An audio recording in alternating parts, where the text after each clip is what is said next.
है real estate housing, affordable housing, specially यहां पर कुछ बड़े अनाउंसमेंट आए हैं। तो आइए देश की एक दिग्गज कंपनी पूर्वांकरा, उनके ग्रुप सीईओ अभिषेक कपूर साहब के साथ हम बात करते हैं। सर, बहुत बहुत शुक्रिया जी बिजनेस को अपना समय देने के लिए। कई सारे अनाउंसमेंट्स आए, बट एक बार जरा आपसे रिएक्शन लेना चाहूंगा कि आपने बजट को कैसे देखा है आपके सेक्टर के लिए, एंड ऑफ कोर्स फिर उसके बाद कुछ डिटेल्स में बात करते हैं। सर देखिए, शुक्रिया शो पे इनवाइट करने के लिए। जहां तक बजट का सवाल है कि इंटरिम बजट था और इंटरिम बजट के हिसाब से जो स्टांस गवर्नमेंट ने मेंटेन किया है वो काफी पॉजिटिव और कंसिस्टेंट है। जो इन्वेस्टमेंट इंफ्रास्ट्रक्चर में कंटिन्यू हो रहा है और इंक्रीज हो रहा है, उससे इकोनॉमी को जो फायदा पहले पहुंचा है वो कंटिन्यू रहेगा। और आई थिंक मुझे लगता है कि अब ये एक प्राइवेट निवेश का साइकिल शुरू होगा।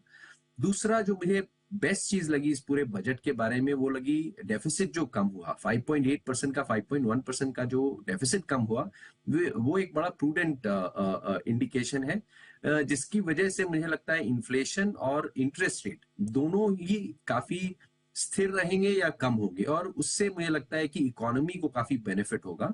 इसका direct impact of course real estate पे आता है, क्योंकि अगर इंटरेस्ट रेट कम होने लगते हैं तो हमको एक एडवांटेज मिलती है। उसके अलावा आई थिंक बाकी जो फाइनल बजट है उसमें मैं होप करूंगा कि गवर्नमेंट कुछ अच्छी पॉलिसीज एनकरेज करने के लिए रियल एस्टेट को लाए। ओके, तो चलिए जब जुलाई में बजट आएगा तो फिर से होप करेंगे कि कुछ निकल कर आए। बट सर, एक दो चीजें हैं जहां पर उन्होंने कुछ खास चीज कही। तो न्यू स्कीम्स लेकर आएंगे जहां पर जो इंडिविजुअल्स घर खरीद नहीं पा रहे हैं बट रेंट पर भी लेते हैं, स्पेशली मिडिल क्लास, उनके लिए कुछ इंसेंटिव्स लाने की बात की जा रही है। इसको कैसे देखना है सर? जी देखिए, ये तो हमेशा ही पॉजिटिव डेवलपमेंट है। होम ओनरशिप एक बहुत ही इंपॉर्टेंट चीज है सोसाइटी के लिए और कंट्री के लिए, तो ये डेफिनेटली एक पॉजिटिव डेवलपमेंट होगा। स्पेशली देखें, जो छोटे शहर हैं, टीयर 2 सिटीज या टीयर 1 सिटीज हैं, मतलब कि या टीयर 3 सिटीज हैं, दोनों ही जगह पे जो आज कंडीशंस हैं उसमें इस तरह की पॉलिसी का काफी एडवांटेज रहेगा। जहां बड़े मेट्रो हैं और जहां टीयर 1 सिटीज है, वहां शायद इसका कितना इम्पैक्ट होगा वो पॉलिसी आने के बाद समझ में आएगा। लेकिन डेफिनेटली एक पॉजिटिव मूव है होम ओनरशिप के लिए, और हमारे देशवासी उनको घर देने के लिए एक बहुत ही अच्छी स्कीम और पॉजिटिव होनी चाहिए। हालांकि स्कीम की डिटेल्स आने के बाद ही समझ में आएगा।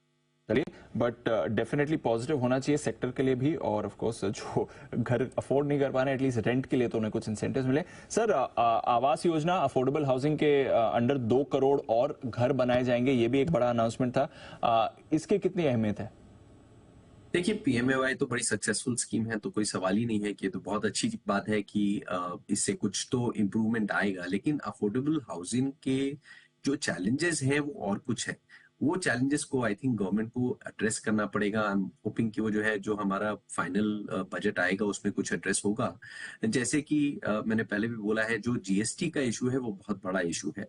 और जो आज गवर्नमेंट प्रीमियम चार्ज कर रही है या गवर्नमेंट टैक्स ब्रेक दे रही है डेवलपर्स को कमर्शियली वायबल करने के लिए, ताकि सप्लाई आए। आज प्रॉब्लम डिमांड की नहीं है, आज प्रॉब्लम सप्लाई की है अफोर्डेबल में, और उसको एड्रेस करने के लिए हाउसिंग फॉर ऑल के लिए मुझे लगता है कि गवर्नमेंट को एक कॉम्प्रिहेंसिव स्कीम बनानी पड़ेगी जिसमें प्राइवेट पार्टिसिपेशन से काफी सप्लाई मार्केट में आए।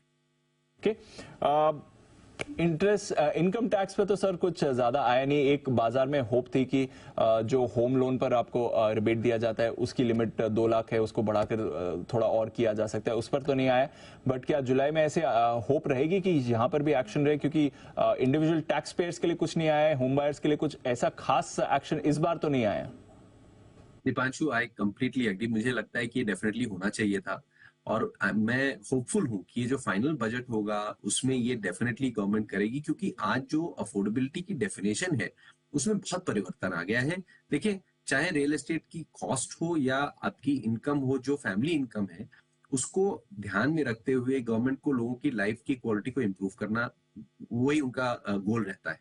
और मुझे लगता है कि जब फाइनल बजट आएगा तो उसमें डेफिनेटली इस चीज को कंसिडर करेंगे कि टैक्स ब्रेक को इंक्रीज किया जाए, ताकि और ज्यादा से ज्यादा लोग खरीद पाएं। और जो ये अफोर्डेबल और मिड इनकम हाउसिंग का जो डेफिनेशन है उसको गवर्नमेंट डेफिनेटली रीलुक करेगी, मुझे ऐसा लगता है। तो आशा करते हैं जब जुलाई में फुल फ्लेजेड बजट आए तो शायद इन कुछ बातों पर सरकार की तरफ से एक्शन भी आते हुए दिखे। बट अभिषेक कपूर साहब, बहुत बहुत शुक्रिया आज इमीडिएट रिएक्शन देने के लिए। इंटरिम बजट के बाद कुछ अनाउंसमेंट्स आए हैं, शायद कुछ और बड़े अनाउंसमेंट फुल बजट में आते दिखे। बट आज के लिए बहुत बहुत शुक्रिया सर हमारे साथ जुड़ने के लिए। तो ये थे पूर्वांकरा के ग्रुप सीईओ अभिषेक कपूर साहब अपना रिएक्शन देते हुए इस बजट में जो कुछ अनाउंसमेंट्स आपके लिए आए हैं। आइए एक छोटा सा ब्रेक का लेने का वक्त है, उसके बाद आखिरी 15 मिनट बाकी है, कुछ बेहतरीन कॉल्स और हमारे एक्सपर्ट्स